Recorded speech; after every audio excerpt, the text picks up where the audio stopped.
জলঢাকায় গ্রামীণ ব্যাংক শাখা ব্যবস্থাপকের বিরুদ্ধে অর্থ আত্মসাতের অভিযোগে সংবাদ সম্মেলন।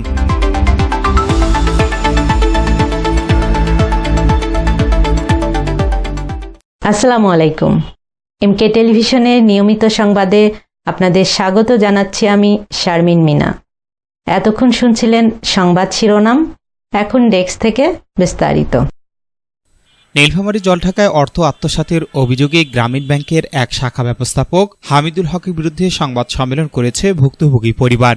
শনিবার জলঢাকা প্রেসক্লাবে আয়োজিত সংবাদ সম্মেলনে ভুক্তভোগী পরিবারের সদস্যরা অভিযোগ করেন, হামিদুল হক বিভিন্ন সময়ে অফিসিয়াল হিসাবের গরমিল দেখিয়ে তাদের কাছ থেকে দফায় দফায় 23,31,018 টাকা নিয়েছেন।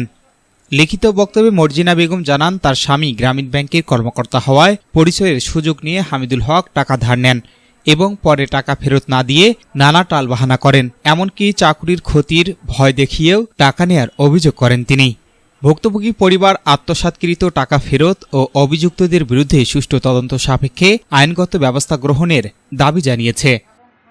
এ বিষয়ে হামিদুল হকের সঙ্গে যোগাযোগ করা সম্ভব হয়নি। তবে গ্রামীণ ব্যাংক নীলফামারী জোনের জোনাল ম্যানেজার মিজানুর রহমান লিখিত অভিযোগ পেলে তদন্ত করে প্রয়োজনীয় ব্যবস্থা নেয়ার আশ্বাস দিয়েছেন।